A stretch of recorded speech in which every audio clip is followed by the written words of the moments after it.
Hey there, it's Miss Taylor again. I'm here today with a subtraction strategy that will help you to subtract quickly and easily.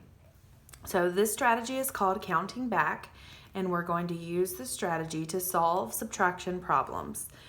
You'll know that you have it when you can identify an equation that is good to use counting back for, and you can solve it accurately.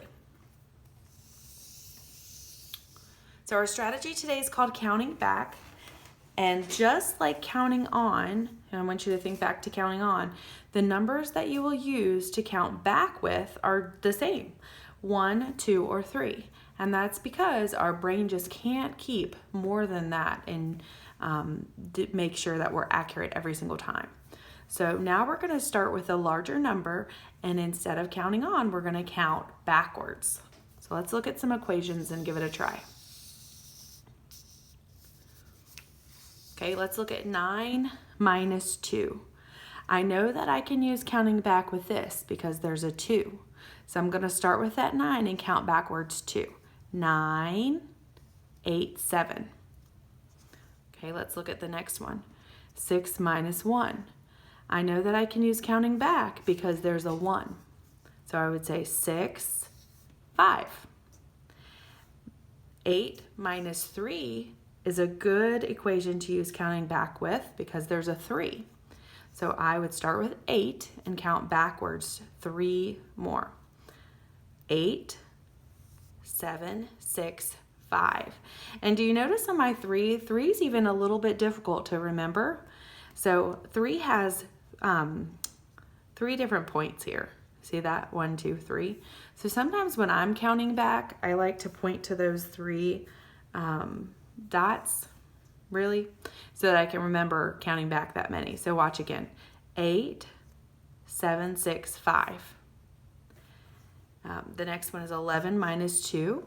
I know that I can use counting back with this because there's a 2. So I would say 11, 10, 9.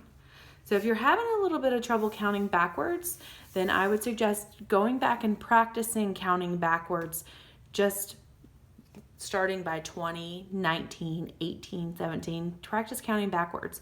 And if you need to use a number line, then you can draw a number line too, and that will help you to see the spaces that you're counting back. So let's look at these 3. 6 minus 5. 6 minus 5 is not a good equation to use counting back with. We're not going to count back with 6 minus 5. I can barely keep 3 in my head, so I know I can't keep 6 or 5 to count back. The next one's 5 minus 5, and I know that's not a good strategy either. And 10 minus 7, there's no 1, 2, or 3 here, so this is not a good strategy to use for 10 minus 7. The next thing that you'll click on is counting back cover up, and it looks very similar to your counting on cover up. This time you'll notice that the spinner is minus 1, minus 2, or minus 3. So you'll play in the same way. You'll need to, if you need to pause and get your materials, you'll have a paper clip and a pencil or a pen, and then some kind of covering material to cover up your board. I'm just using the same noodles that I used last time.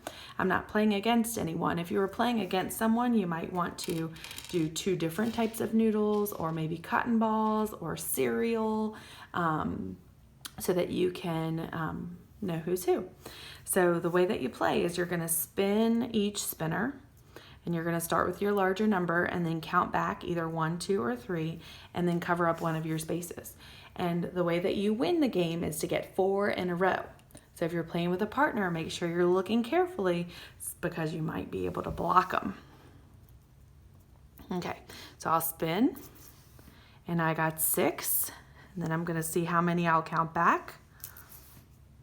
Minus 2, so 6, 5, 4.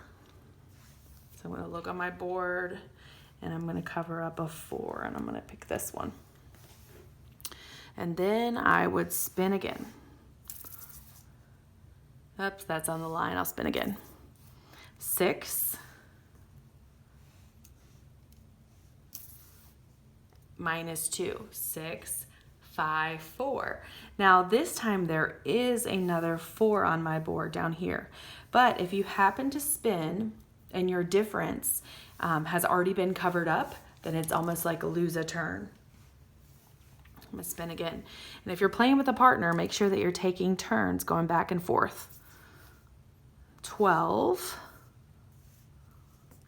And I'm gonna count back. 3, 12, 11, 10, 9.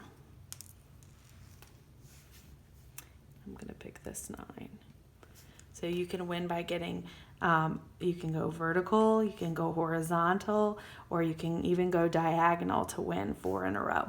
So I hope you have fun practicing counting back.